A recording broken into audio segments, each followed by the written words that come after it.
Well, country is important because it's part of us. We're part of it in every aspect. We go to school now to learn, to enable us to go and work. People go to counsellors, go to support groups so they can improve themselves and achieve what they want to achieve. People go to the doctors for their health. They have recreation, they travel, they play sport. People build a home with their bed and their furniture and all their ornaments, however they like to live, where they feel comfortable. All of those things Aboriginal people get from our land, from being on country. And that's why being on country and having things like the cultural camp for reconnection to family and our country, why it resonates with Aboriginal people, because in us we get that from our country,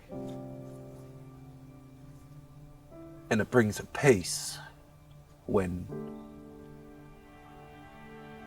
we do. We're sort of on the southeastern side of Ngiyampaa country, out at Milonga.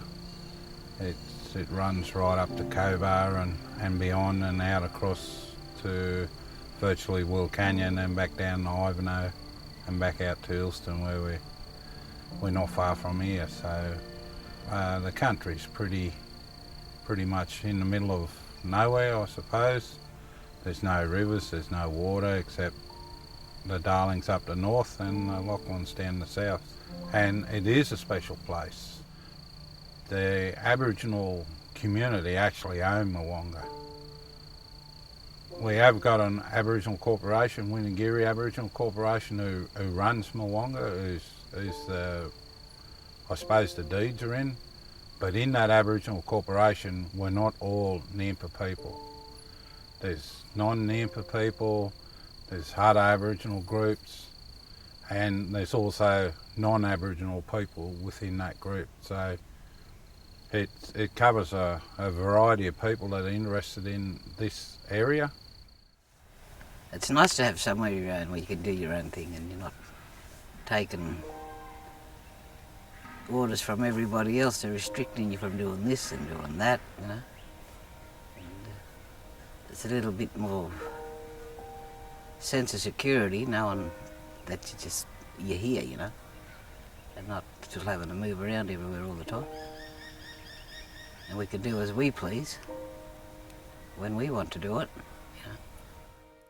Yeah, having a country now that we're sort of more stable, more easier access to actually hunt our traditional foods for our people, whereas before we really had nowhere to go. Having that here at Milonga, on our own lands, our country, is a massive relief for us. Something you feel really proud of being a Ngiyampaa person when you look at the things the Ngiyampaa people have achieved. Milonga and Winagiri Corporation is one, but there are so many other Ngiyampaa community groups that are achieving a lot of things. Just mostly through perseverance and hard work and support, the support that we give each other. The Ngiyampaa people, from what I see especially, really band together in that. It sort of helps strengthen our voice and our purpose. I grew up not far from here on a property with my grandparents, and we used to go out on weekends camping and doing stuff, cultural stuff. in regards to bush tucker and seasons and different plants and so on and so forth. But then I grew up, in later life, I grew up in the European society. So I had a lot of the cultural stuff, which was really hard when I was growing up because of the rules and regulations, what Aboriginal people were governed by, on a lot of stuff that we could learn and couldn't learn. We couldn't do initiations, we couldn't do ceremony, we couldn't do a lot of that stuff. But there was other ways that we, as young people, were getting taught them skills through our grandparents. Went and I worked like everyone else, went and worked in European society, went away from it for a while, but always found that there was something missing. And then I started to come back out west again, teaching not only my kids but other kids from other people in other towns where I've lived and worked.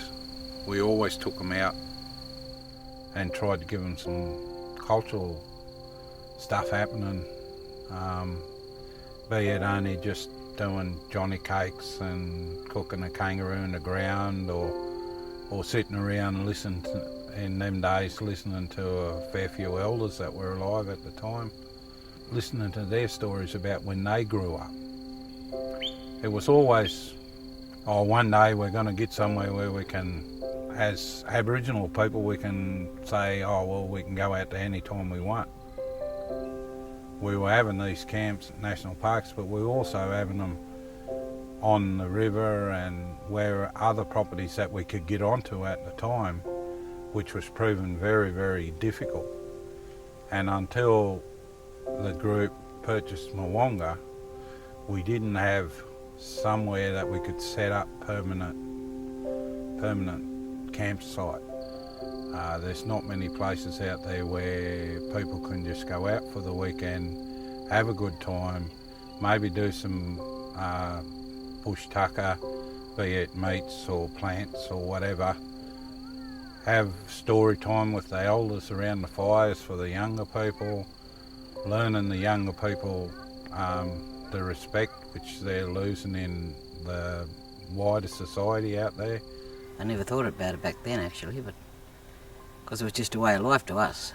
We didn't need cultural camps because that's where we lived, you know.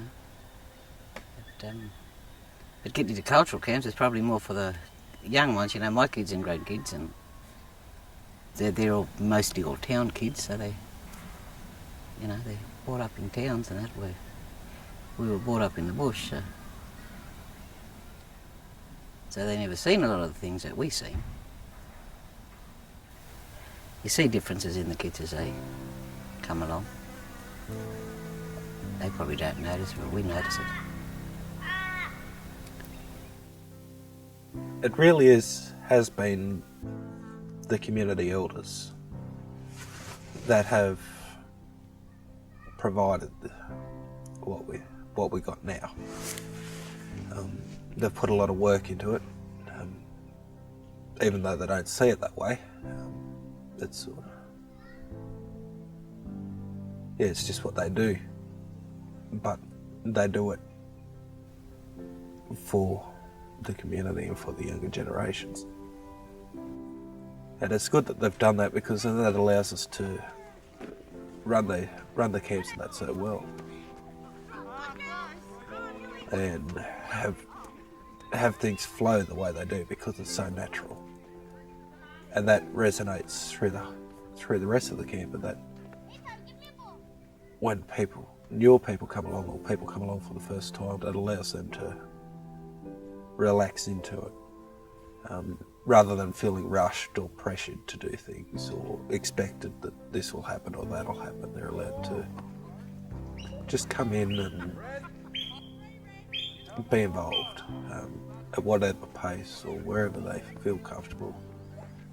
We really try and welcome people no matter where they are on that journey, whether it's trying to reconnect with family, finding out where they belong, or whether they're someone that has lived it their whole life and just generally enjoy being on country and living that culture. That's the first time I come to Wonga when I was 55, just recently. So, and I sort of left my own heritage behind and sort of put them aside, spent more time on the white side and trying to learn their way and stuff. And the both should go together, I reckon. That's the way I see.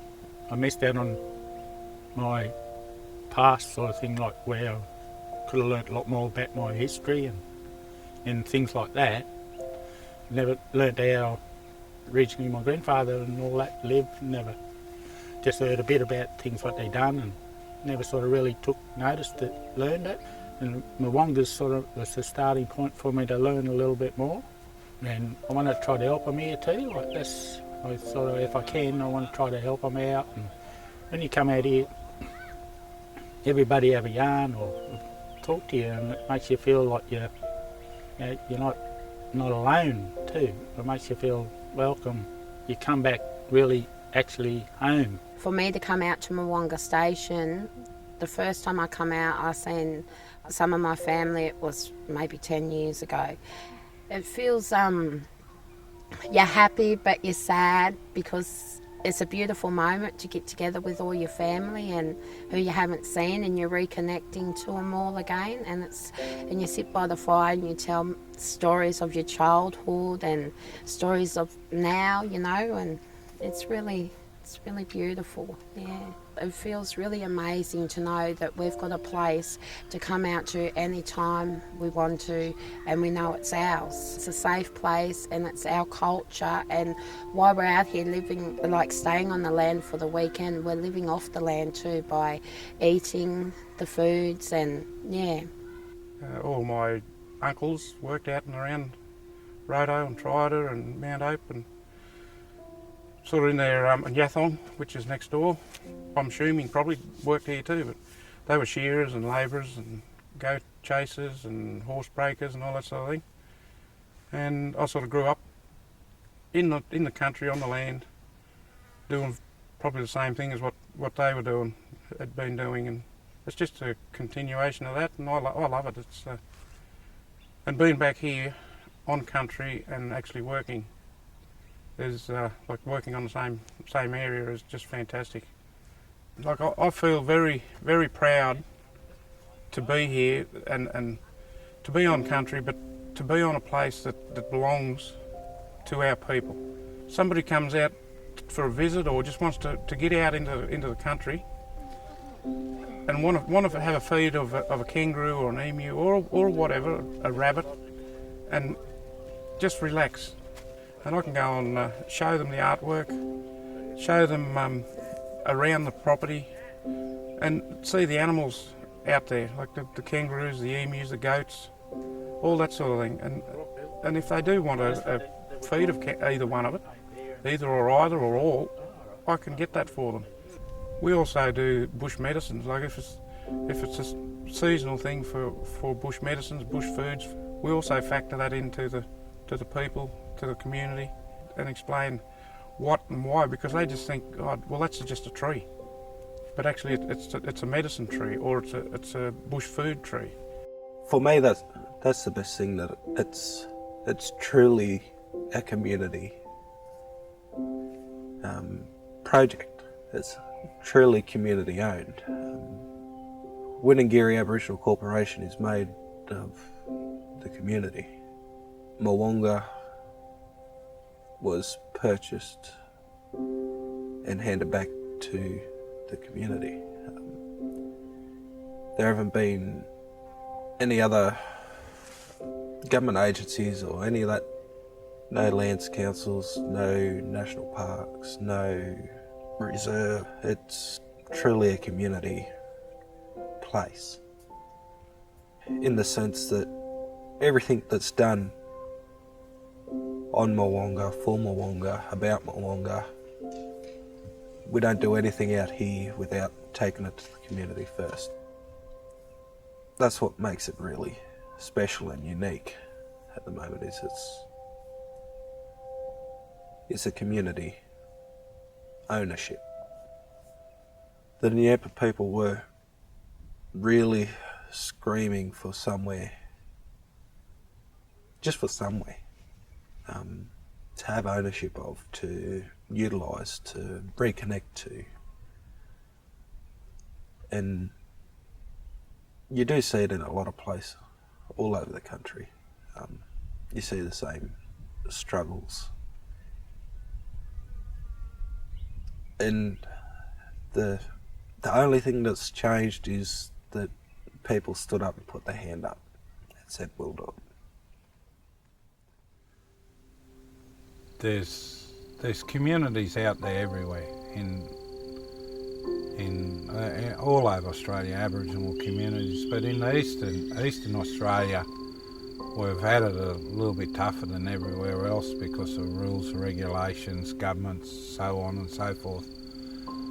But what I'd like to say to a lot of them is just have a look outside the square. There is other ways around to achieve your goals.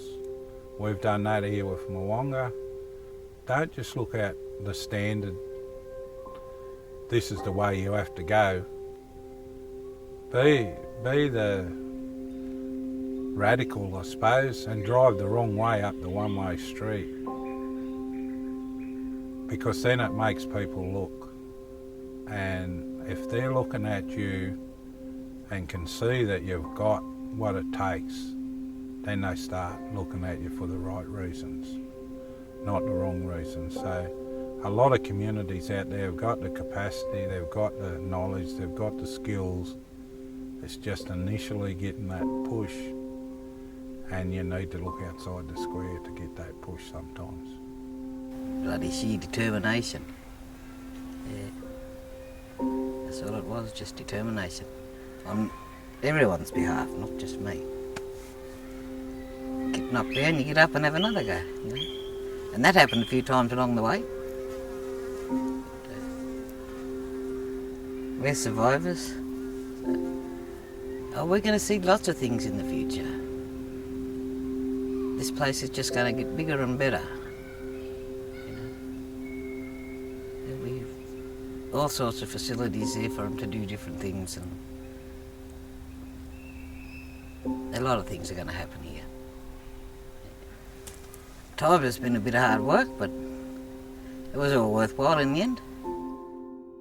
Yes, we are on Ngiyampaa country. Yes, it's a Ngiyampaa community group that hold the deed to Milonga, but Milonga is for the community. And it doesn't matter whether you're Ngiyampaa, whether you're Barkajee, whether you're Wiradjuri, whether you're Narranari, whatever you are, whatever nation you come from, you're welcome here. Whether you're not Aboriginal, you're welcome here. If you're Middle Eastern, you're welcome here. If you're American, you're welcome here. Doesn't matter where you come from, Milonga is open to everyone.